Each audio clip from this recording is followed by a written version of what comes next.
test is in 4 parts, Part 1, Part 2, Part 3, and Part 4. Now look at Part 1. Part 1. Part 1. You will hear part of a telephone conversation between a job seeker and a recruitment agent. First, you have some time to look at questions 1 to 6.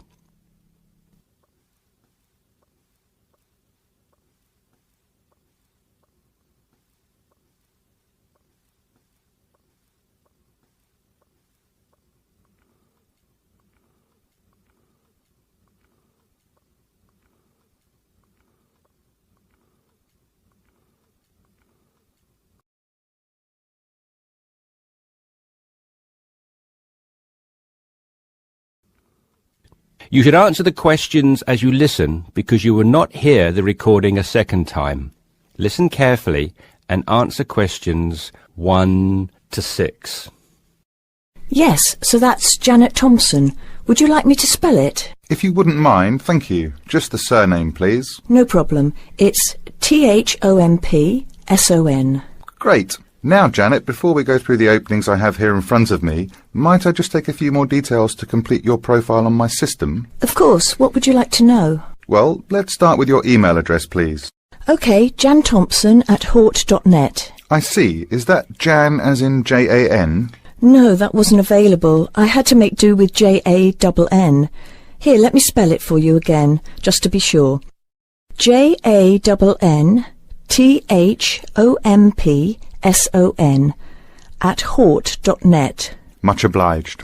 And could I ask, do you have your referee details to hand? Yes, what do you need?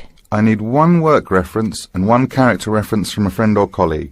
OK, for a work reference, there's Jane Foote. She's my former boss at Bermuda Girls' School, head of English. OK.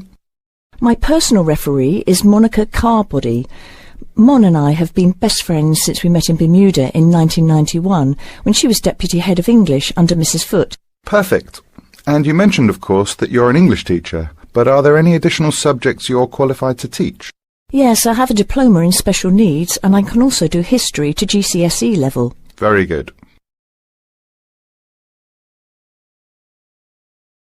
Before listening to the rest of the conversation, you have some time to look at questions 7 to 10.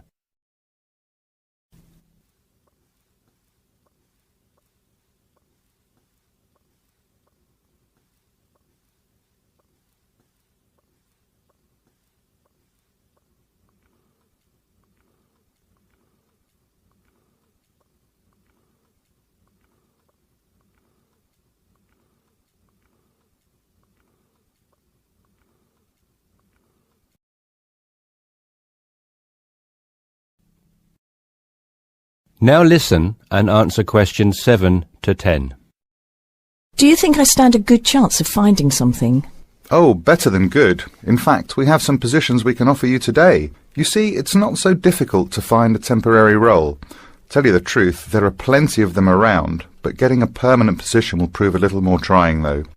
Would you be prepared to take up a position short-term? Of course, anything that pays. Excellent. Well, there are 3 positions that I can offer you right now. The first is a teacher of English in LaSalle School. I'm sure you know it, right in the city centre.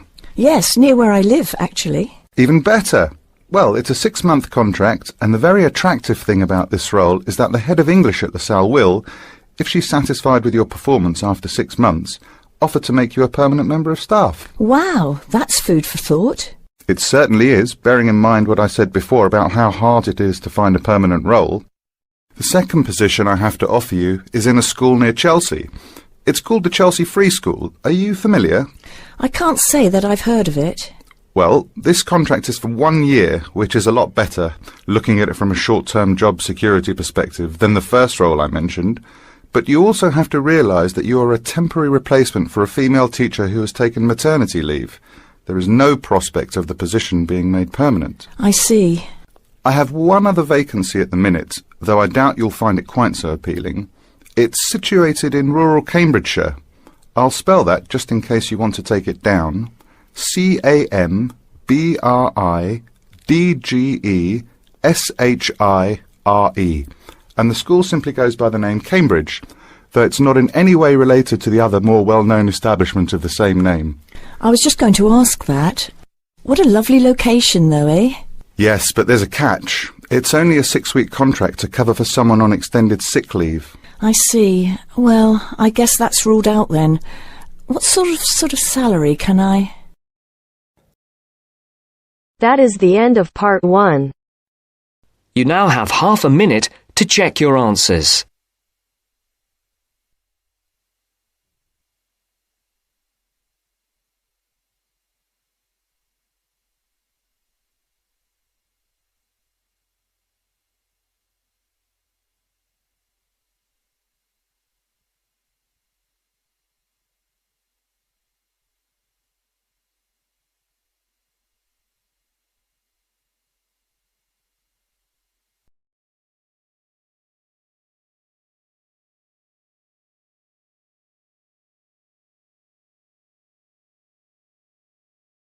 Now turns to part 2.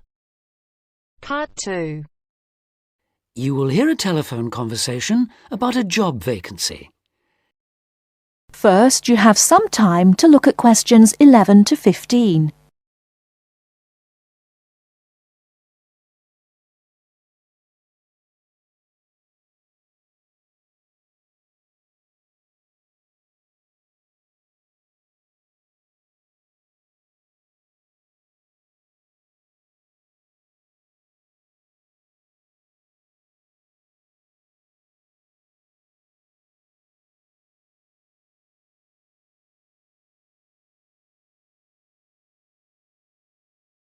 Now, listen carefully and answer questions 11 to 15.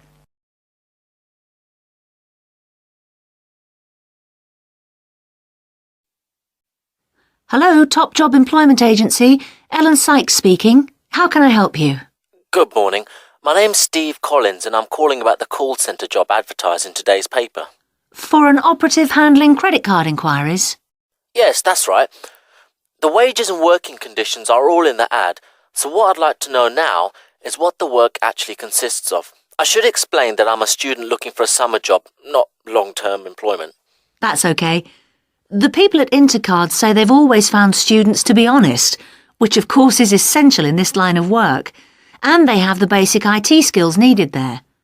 Apparently, there have been a few who didn't find it easy to get there on time in the morning, but in most cases their punctuality is as good as anybody else's. Anyway, about the work. And I know a bit about this because, as it happens, I've worked there myself. Really? Yes, for about a year. You'd find that most callers would be people wanting to check the balance on their cards, query payments made and so on. And from those who've had their card stolen? No, they ring another number for that, an emergency line.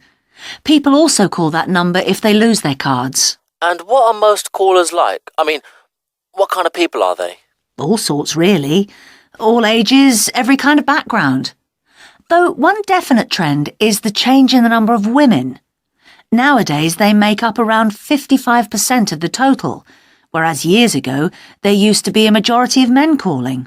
At one time, I heard, as many as 3/4 of all credit cards were actually held by men, but that must have been long before I was there. It's certainly different now. So to do this job, what sort of experience do I need? None, really. Have you got a credit card yourself? Yes, I have. Then you probably know quite a bit about them already. And as a student, you're obviously intelligent, which of course you need to be for the job. So after a day or so working with an experienced operative, I'm sure you'll have picked up enough to deal with routine inquiries, which of course most of them are. But there are bound to be questions I can't deal with, at least at first. What happens then? In that case, you can ask a supervisor. They're very helpful to new staff. I think I like the sound of this. What do I do next?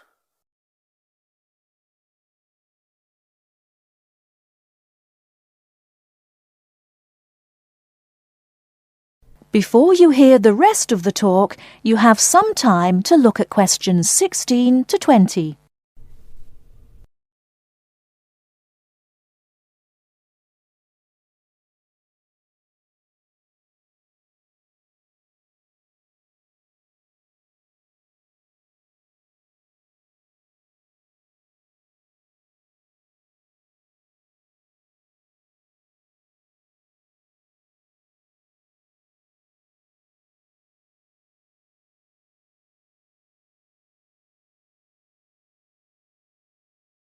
Now listen and answer questions 16 to 20. Can you get over there for 9:45 on Monday morning for an interview? Definitely, yes. Whereabouts are they? In Riverside Business Park. Do you know it? Yes, I've been there once. How do you usually travel? By bus. Right. So you take either the 136 or 137 to the bus station, and when you come out of there, you turn right. Along Orchard Road, that is. The road from the railway station? Yes, that's right. You go past the petrol station next to the car dealers, then carry on down the road. Do I take the first left at the main car park? Well, you could do that, and walk up Newfield Avenue alongside the shopping centre, but it's a long way round. I'd suggest continuing along Orchard Road with the water company and then the insurance offices on your right. They used to be local government offices, by the way. Yes, I remember those. And you keep going until you reach the advertising agency. Now, facing that is a small road called Cherry Lane. There's a newspaper office on the corner, and opposite that is a big hotel, so you can't miss it. And how far down that road is it? Well, they aren't actually in Cherry Lane. You walk as far as the next junction and turn right into Armand Drive at the mail centre. Intercard is in the third building on the right, between the airline offices and the shipping company. Fine. I'll be there on Monday. Thanks very much. Bye. Good luck. Bye.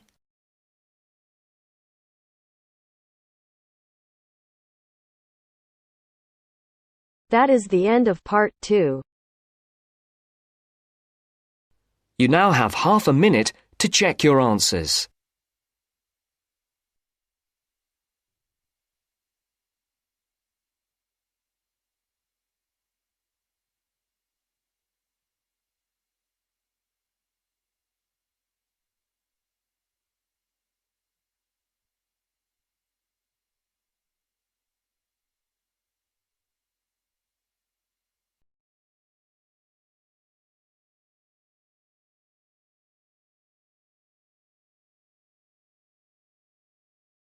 Now turns to part 3.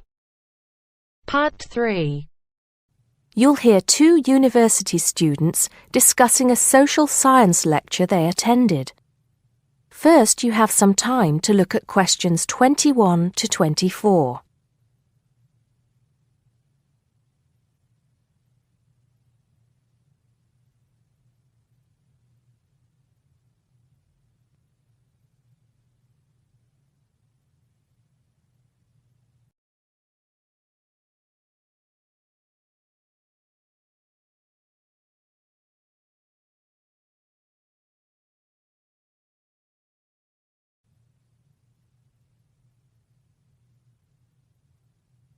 Now listen carefully and answer questions 21 to 24.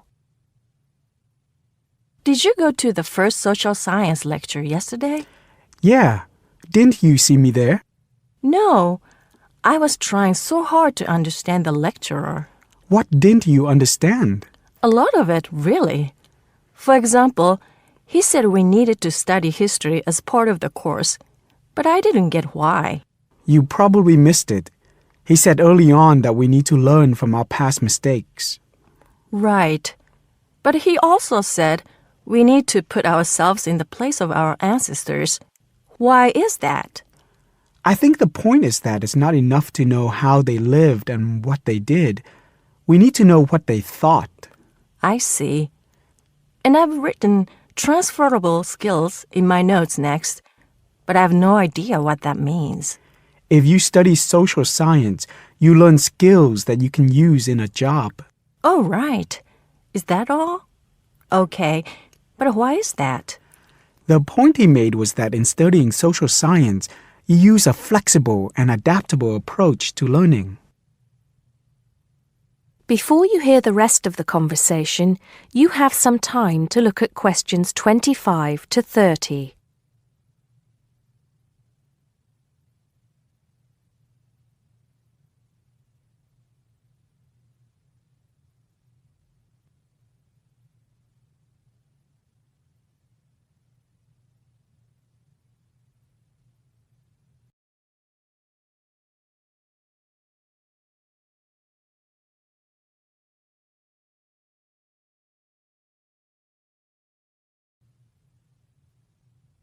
Now listen and answer questions 25 to 30.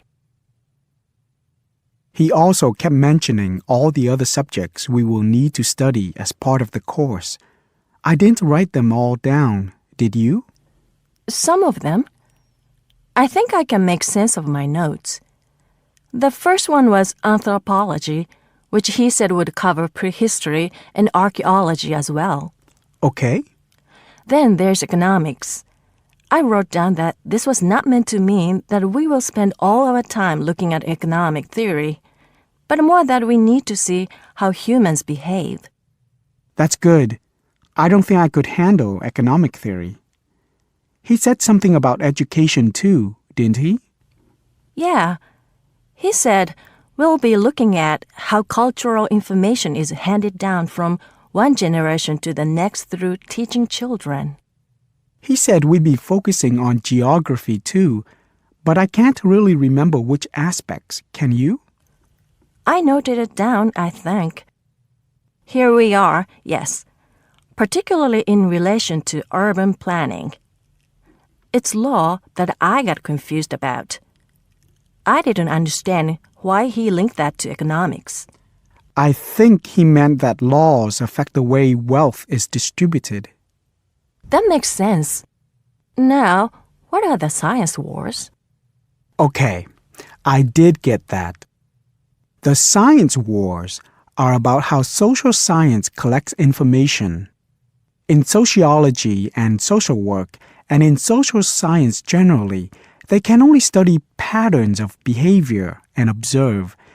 If you compare that to the way scientists work in physics or chemistry, it's very different because they use specific experiments that can be tested and which give concrete answers.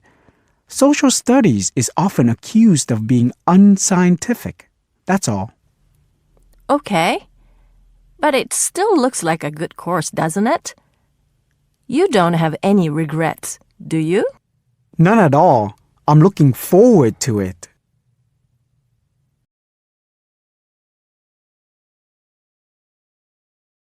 That is the end of part 3. You now have half a minute to check your answers.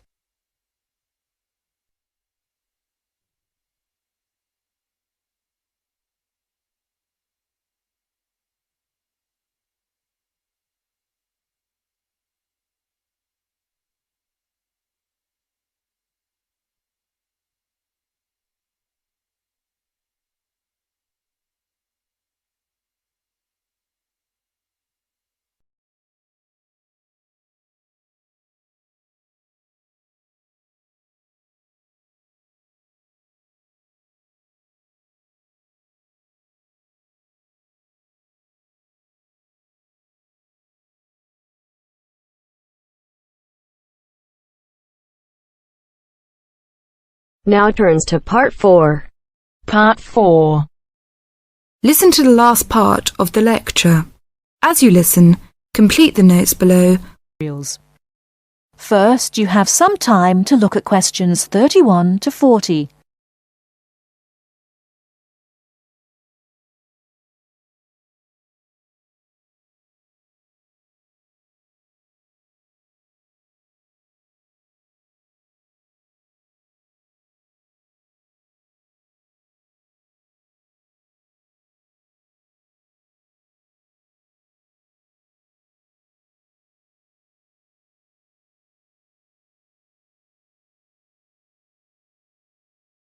Now listen carefully and answer questions 31 to 40. Last time I said that a lot of Irish people left the country and went to England, America and many other foreign countries. Today I'd like to talk about the emigration. The effects of immigration were not all bad. The immigrants experienced a lot of hardship in their new countries. There is a famous story about a park in Shanghai, where Chinese and dogs were not allowed. Well, in England, until into the 1950s, signs for jobs sometimes read, "Irish need not apply." The immigrants often experienced discrimination, but they formed many organisations to look after their fellow immigrants. Many of these organisations later became very important. In America, the Irish chose politics as the way forward, and significant cities were controlled by Irish politicians. This movement reached its peak with the election of John F. Kennedy in 1960. His grandparents came from Ireland, and his election had a significant impact in Ireland, helping the process of recovery of self-confidence which we have today. Today, there are 70 million people of Irish descent living outside Ireland. In America alone, there are 40 million people, and 10 million of these people have a 100% Irish background. They carried the culture of their home country with them and adapted it to their new home. They made changes which would be unthinkable in the home country, and we often laughed at the Yankees' Irishness. In fact, any immigrant who came back to live in Ireland, often after many years, found it very difficult to fit into Irish society again. They had been changed by the experience. These immigrants have always had an interest in the old country. The American letter was a letter containing dollars sent back to one's family. More recently, President Clinton has been very influential in bringing peace to the north of Ireland. Riverdance itself was the idea of a dancer who was American, who applied American methods to traditional dancing, and the fusion was immediately popular. Modern Ireland has been able to use the disaster of the last century to learn modern marketing techniques and apply them, without at the same time losing what is distinctive about itself. Riverdance is a demonstration of that distinctiveness. That is the end of part 4. You now have half a minute to check your answers.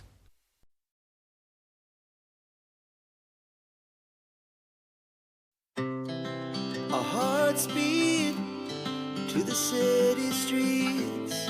We began to feel the fire. We rise like tall buildings as the chemicals, they take us higher. The night's young, it has just begun as she puts her hand in mine.